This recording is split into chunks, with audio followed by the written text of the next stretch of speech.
Allô tout le monde, c'est Michel. Aujourd'hui, je vous amène avec moi behind the scenes dans une séance photo qui s'est avérée vraiment spectaculaire. Je vous partage l'équipement et les accessoires qu'on a utilisés. Je vous montre aussi mon processus créatif et naturellement, je vous partage les astuces et les réglages que j'ai utilisés pour obtenir le résultat final. On est au parc aujourd'hui en compagnie de mon amie Christina qui a accepté d'être modèle. C'est pas la première fois qu'elle est modèle. Christina, elle a fait des super belles photos de danse et là, j'ai pensé à elle pour faire un shooting avec de la farine. J'ai beaucoup d'attentes, honnêtement. Ça se peut que je sois vraiment très déçue. Je sais pas si je vais être capable de faire ce que j'aimerais faire, mais si je suis capable, je vais être vraiment super excitée. Pourquoi j'ai choisi le parc ici? C'est que si on filme par l'autre côté, vous voyez le ciel là, quand je suis passée, là, 3 jours, le ciel au coucher de soleil, c'était magnifique. Je me croise les doigts, il y a des nuages, mais ça pourrait passer au travers. Si on est capable d'avoir le coucher de soleil en arrière-plan comme ça, là, ce serait merveilleux. Là, on va installer le flash.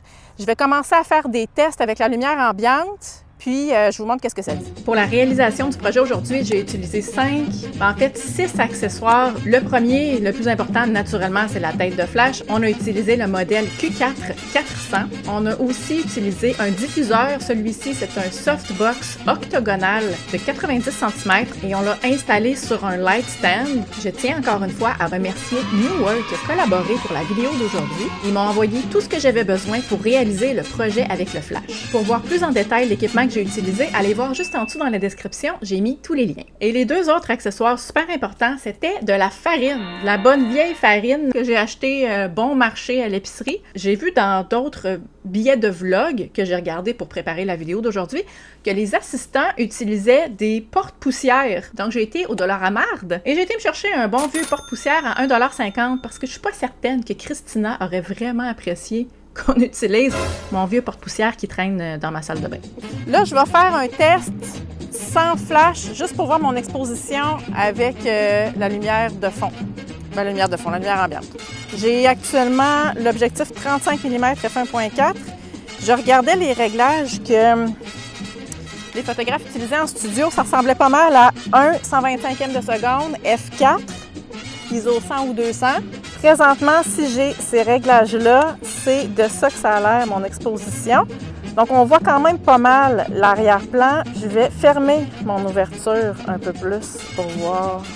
Je vais essayer f5.6, puis je vais essayer 1/200e de seconde. Fait que là, vous voyez, présentement, c'est sous-exposé, parce que je ne veux pas beaucoup voir l'arrière-plan. Là, j'ai mon exposition de base, que je vais garder comme ça pour l'instant. Là, on va rajouter le flash. Je vais commencer avec 1/64, voir qu'est-ce que ça dit. C'est 100% de l'essai-erreur, je vais être honnête avec vous. Je ne trouve pas assez éclairé. Ouais. Je vais essayer un 250e de seconde. Et ça donne pas mal le résultat que je veux. Là, on va commencer à faire des tests, voir si je peux figer le mouvement avec le flash. Parce que là, on n'a pas une quantité infinie de farine. Je vais être certaine que quand on va commencer à jouer avec, je vais avoir une chance d'avoir des bonnes shots. Donc là, on va faire un autre test.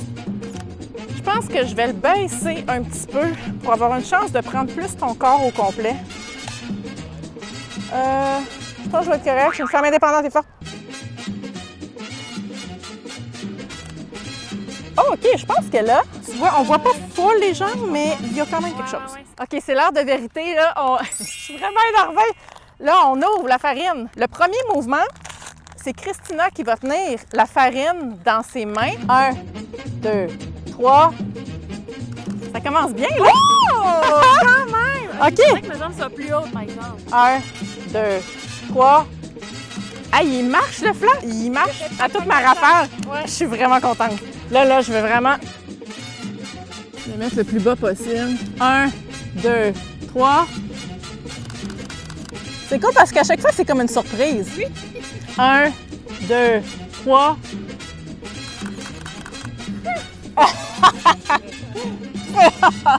Si vous prévoyez faire un projet comme ça, c'est vraiment super excitant, mais c'est aussi vraiment super salissant. J'ai choisi de faire ça à l'extérieur. Ça nous a permis de pitcher de la farine n'importe où. On s'inquiétait pas. Et ce qui était merveilleux, c'est que on s'est pas étouffé. Un petit peu étouffé. mais on n'a rien eu à ramasser après en s'en allant. Prochaine étape, là j'ai eu des belles photos où c'est Christina qui tenait la farine dans ses mains. Là, ce qu'on va faire, c'est des shots où Mishka pitch de la farine à Christina et là, ça va être la partie salissante. On a eu un petit avant-goût, tout petit avant-goût. Mais là, le pire, c'est que le vent, il est vers nous. Mishka pratique son swing de farine. Fait que là, Christina va faire ce saut-là. 3, 2, 1. Donc là, vous comprendrez que Mishka ne peut pas se dédoubler, alors j'ai placé mon cellulaire sur un trépied. Ça va me prendre bientôt toute une équipe pour faire des vidéos. 1, 2, 3.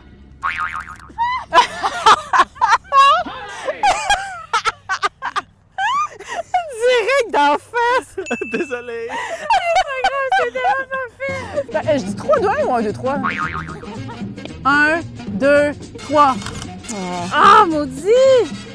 Faut que tu pitches un peu avant 3. Un peu avant 3. À 2,5, genre. Mishka à 2,5, puis Christina à 3. OK, prêt? 1, 2, 3. Ah, ça s'en vient, je pense. Ah! Est-ce qu'on est vraiment proche? Oui, il faut que tu lances plus tôt. Ah, on est si près!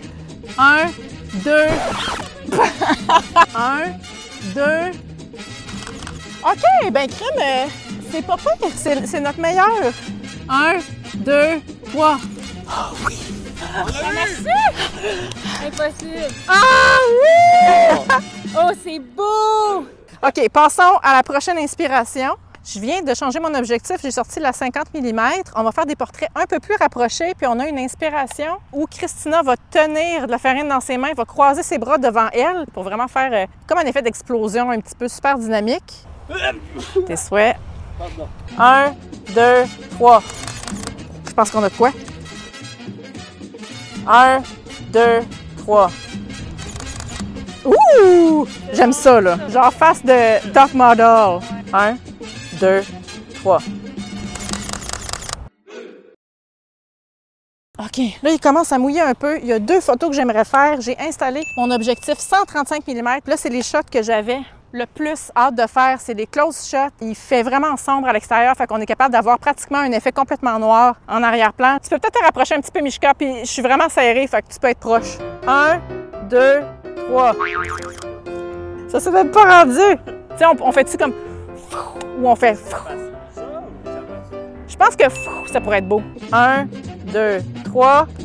Oh! 1, 2, 3. Oh! Oui! Bon, un instant, je fais ma mise au point. Et un petit truc, si vous prenez des photos en fin de journée, à un moment donné, ça se peut que votre mise au point automatique fonctionne plus. Moi, là, je m'étais ramassée, j'avais plus assez de lumière ambiante. Puis là, mon autofocus, il cherchait Christina. Alors, je me suis mis en mode manuel. J'ai activé le focus peaking. Ça me permettait de savoir exactement à quel endroit ma mise au point était faite. Une fois que ma mise au point était faite, bien là, je pouvais déclencher ou je pouvais demander à Christina de faire son mouvement. J'ai vu qu'il y avait d'autres photographes qui utilisaient la fécule de maïs. Mais c'est parce que là, tu sais, un petit truc de fécule de maïs, c'est genre 4 $. Si, mettons, on est pour en faire, je vais peut-être, quand on va être riche. S'il vous plaît, abonnez-vous à la chaîne. 1, 2, 3. Oh my God! OK. Hey, mais il y a de quoi de quand même. 1, 2, 3. Ah, je pense qu'on a de quoi. Oh, ça, c'est quand même beau! Hey! Hey, good job! Merci pour la farine! Hey, merci! C'est quand tu veux. Définitivement, c'est un projet à faire à l'extérieur. Là, il commence vraiment à mouiller. On va aller travailler ça en post-production et je vous montre les résultats finaux. Bye! Bye!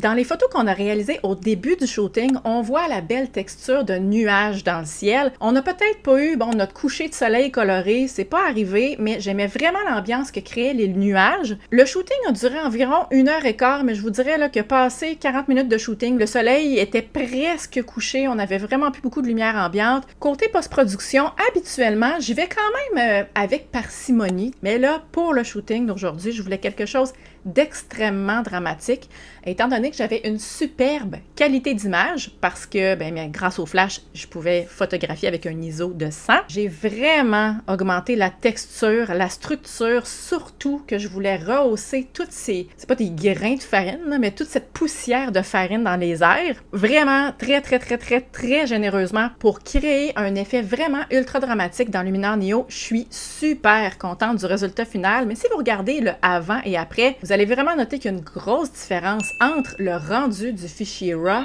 et celui du résultat final. Ça, c'était mon deuxième shooting que j'ai réalisé avec le Flash. Je me considère vraiment pas rendu au niveau de pro du Flash. Si vous avez de l'expérience et vous avez des conseils à me donner, s'il vous plaît, mettez-moi ça en dessous dans les commentaires, ça va être super apprécié. Et si vous êtes curieux de voir la première séance photo que j'ai réalisée, je vous invite à cliquer sur la vidéo juste ici. Vous allez venir avec moi dans une séance photo de portrait à l'intérieur. Pour le regarder, cliquez juste ici.